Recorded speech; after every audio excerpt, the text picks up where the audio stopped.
Sis, can I give you some great advice that I have to learn from myself? Forgive him. I know. It hurts. Forgive him anyway. I know you've forgiven him before. Forgive him again. Why? Because being unforgiving is killing you, killing your marriage, and killing any chance you guys have to move forward. Forgiveness is necessary to be in a marriage. True forgiveness, not the kind that you forgive today and bring it up tomorrow, but I want you to really forgive him. Forgive him from with everything that you've held against him, everything that he's done to you, and every pain that you may feel. Forgive him and start over. And if he makes a mistake again, forgive him again. Remember that today and carry on and have a great marriage. The very first thing that makes you know that something is wrong in this marriage is when a woman will not let go. Okay. Men would always be the problem causes. Okay. In marriage. Men will always be the problem causes. They will always be the problem causes in marriage. In marriage. Yes. Wow. But women must learn to let go.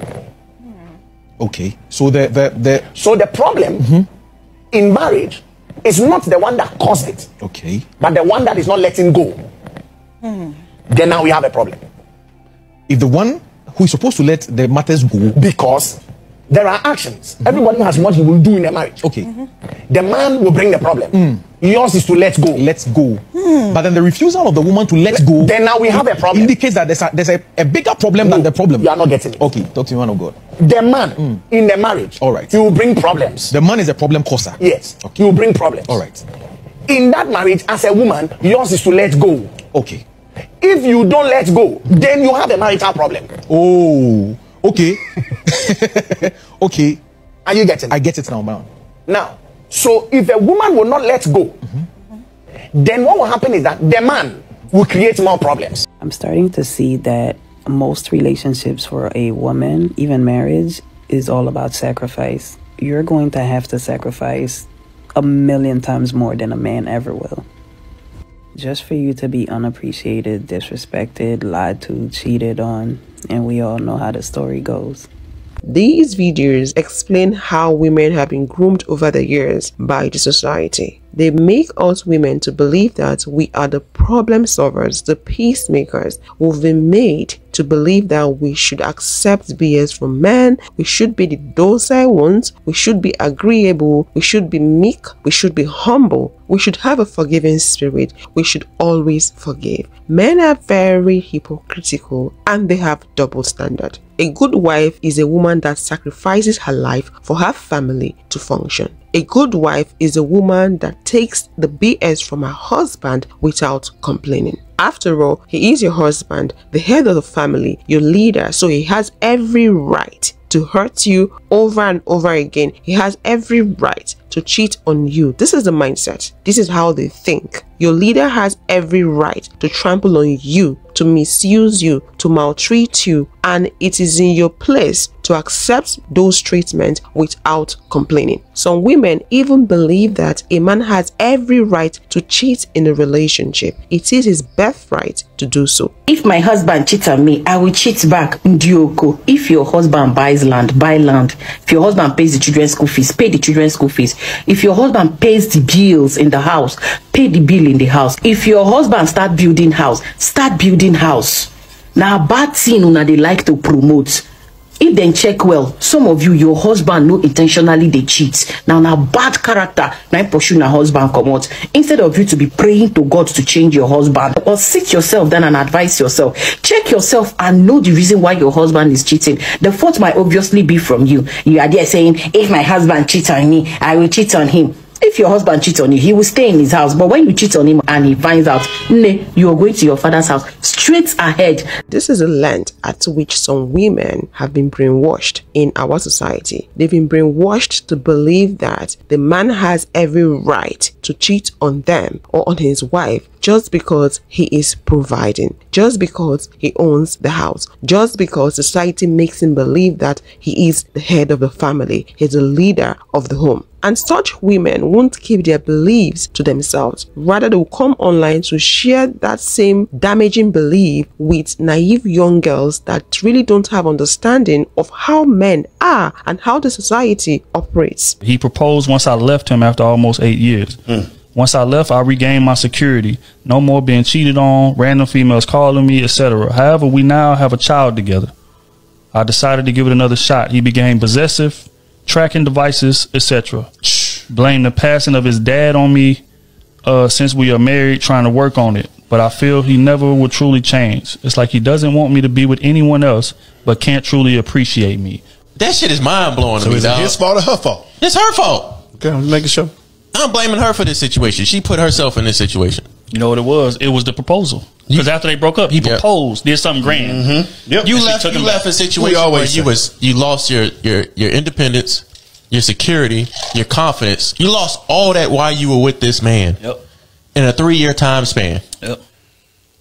And then you double back. Then when you get ready to leave, come on, man. Marry him and have a baby. That's So the first he thing. proposed once I left him after almost 8 years. So they was together 8 years. Come on, man. Come on. But they say niggas, we the dogs. Come on, man. I blame you for putting yourself in that situation. Come on. All the shit he doing, you that's what the fuck you just signed up for. Now you gotta get out of it again. I'm gonna tell you to get out of it. Some way, somehow. Now you're stuck.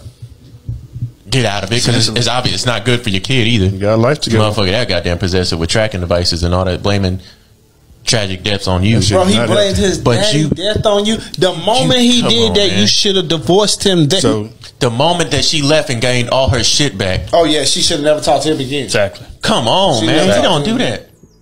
Completely okay to leave a man who lusts over other women. Being in a relationship with a man who has a lust problem is exhausting. It's heartbreaking. It will erode your self-esteem and your sense of self-worth. And there's absolutely nothing that you can do as a woman to make him stop. It doesn't matter how beautiful you are, how captivating you are, how good in bed you are. If you're with a man that has a lust problem, nothing you do is going to change that. And these men, their first line of defense against that is to try to tell you that every man does it and that it's normal behavior. So a lot of you girls, I think, need your TikTok older sister or your TikTok mom to tell you that's BS. Not every man does that. Okay. There are men that don't have lust problems, that know how to respect the woman that they're with.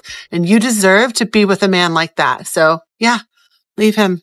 It's always the double standard for me. For the first video clip we just watched, where the men were talking about a story, can someone explain to me why a cheating man will be having a tracking device on a woman that he's cheating on? Men are double standard. They cannot take what they are dishing out. And they have this mindset that they are superior because they are the man. They have the liberty to do whatever they deem fit, whatever they so wish to do. And that woman has no right to reciprocate whatever they are doing to her. But it is in her place to take whatever they dish out to her. A lot of men think this way. Because I'm a man, I have the right to do this. Because I'm a man, you can't cheat on me. I have the right to cheat on you. Because I'm a man, who made it so? The society. And who created the society? Men. So what else were you expecting? Of course, they will do things to favor them. So don't let anyone deceive you with that card. Or because he's a man, he should be the leader. Or because he's a man, he has the pass to do whatever he so wishes to do. No, he needs to earn it. He needs to prove to you that he can lead. That is how you choose a leader. You don't choose a leader because of the person's gender. It's based on the person's capability and ability to do the job. Don't feel like it is your responsibility to always forgive because you are a woman. Don't let the society use you. Don't let the society drive in such a deadly message into your brain that you then start to believe it. Don't let that happen. No. If a man is not remorseful, if a man is not changing, then he does not deserve your forgiveness. It's as easy as that. And do not stay in a place where you're being forced to forgive someone over and over and over again. You will lose yourself in the process. That relationship will become worthless to you. You will lose trust and it will end up being a time waster for you. So if you know that a man is hurting you and you've spotted a red flag at the beginning and you can't take it, move away, because the chances of that man changing is very slim. It can only get worse, and it will get worse. It's not mistakes that women have a problem with. It's when men make those mistakes a continuing habit. And when they do, then women give up hope. See, they want to have hope. They're in fact designed to have hope. And they look at us as men like, I know he can do better. I'm just waiting for him to do better. But when she sees that you're not doing better, when she sees that you're not listening, when she sees that you're not present, when she sees that you're not really there and you keep making the same mistake over and over again, that's when she's going to give up hope, and that's when she's going to leave. Now you may ask yourself, or may say to yourself, I'm not making a mistake. She's wrong. But there's going to be an element of truth in what she's saying. And you need to listen carefully, not to the words, but underneath the words, what's the emotional message that she's sending you? Women are wired for security and safety. They're wired to know in every area of your lives together where there's a problem. And they pick this up at an emotional level, not a cognitive or mental understanding level. And she's going to know immediately when there's a problem. And when there is a problem, she's going to raise it with you. But if you listen carefully, if you see what she's asking you for, then she's going to be able to have hope that change is going to happen. And I'm not saying that there are not things that she probably needs to change as well. I'm talking about the circumstance where you're continually doing the same thing over and over again and you're not changing. That's when she's going to leave. That's when it will be enough. You've heard it a million times. Forgiveness is key. Let go of your anger. Holding a grudge only hurts you. But guess what? You do not have to forgive someone that has done something unforgivable. Even if that person apologizes or takes responsibility for the harm they've caused, you still have every right to hold on to your anger and resentment. You do not owe that person anything. You do not have to be nice to them, try to understand their experience, or show them any compassion. You do not have to give them your time, your energy, or another chance. And you definitely do not have to let them back into your life. It doesn't matter who they are, a family member, an ex-partner, an old best friend, or someone who's made a bunch of sacrifices for you. None of that changes the fact that they hurt you in a way that you feel is unforgivable. And you are not the bad guy for holding on to your anger and refusing to forgive them. So, my friend, don't let anyone pressure you into forgiving someone that you're just not ready to forgive. You're not doing anything wrong by holding on to your anger and refusing to relieve that person of their guilt. You're just taking care of yourself and doing what feels right for you, and that's all that matters.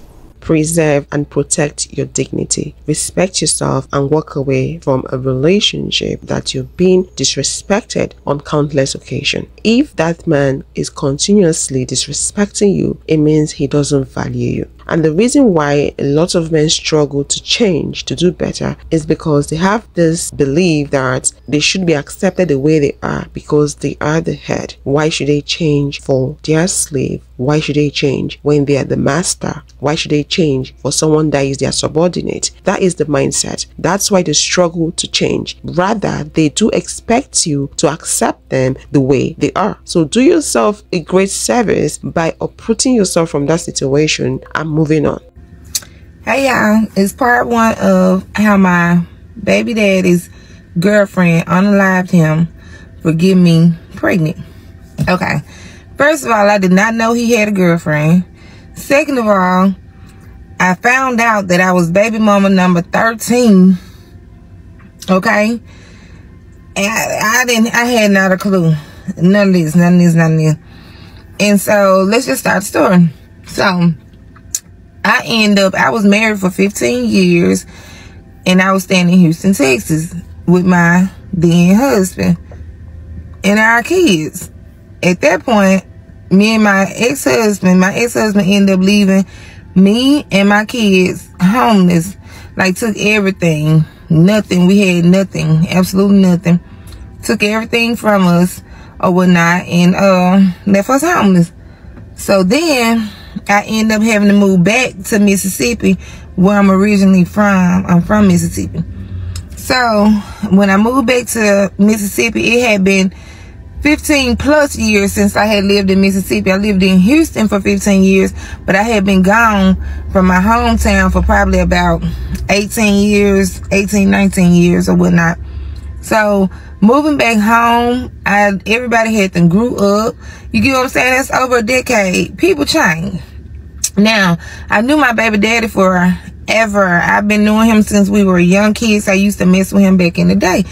So when I came back home, I was very, very vulnerable. I had nobody, nothing to talk to or anything. So when I seen him one day, we was in the store, and I seen him, and he was like, "What's up, Ken?" Oh, well, not look, and it was him, and I'm like, "What's up?" You know, I wasn't thinking nothing of it, but it had been a minute. I was going through some stuff. I needed a friend. You know, I had nobody. So me and him decided that we was gonna link up and start kicking it, which we did. We linked up. We started kicking it. I started entertaining him. He started entertaining me. Then our chemistry starts to rise or whatnot. So I'm feeling him at this point. Like, I'm going through so much mentally. I'm not thinking like this is just, you get what I'm saying, vulnerability. I'm looking at it like I got me kind of like a sneaky link or something like that. Something to entertain my time so I won't go into depression and stuff, because I was real depressed and messed up at that moment during those times. So we started linking up, kicking it tough, y'all. He put smiles all on my face. I mean, the sex was awesome, okay? Like, everything was good. We would kick it every day. I had no idea that he even had nobody. You couldn't even tell he had nobody. You feel me? At least I didn't think that. Her story has so many parts to it. Please head over to her page to listen to the rest of it. But before you do so, make sure you watch my video to the end. Thank you. The reason why I play this video is just to show us how deceptive men can be. He has 13 baby mamas. He had 12 before meeting her, and he treated her as though she was the only one he has in his life. She had no clue of what he was up to. She saw no sign. I don't know if she didn't ask questions. I think it's because she felt like she knew him for a very long time, or they grew up together, so she felt safe and she trusted him. I think so. And then she had no idea he had 12 baby mamas. Man, we're gonna need a part 3. I'm so sorry, the video is too long. There's a part 3 to it, like she said. Please head over to her page to listen to the rest of it. Let me know what you think about her story and other videos we've discussed in this video in the comment section. And if you'd love to watch more videos like this, click this video to watch men break down how men emotionally trap women in relationship. And I will see you on the next one. Thanks for watching.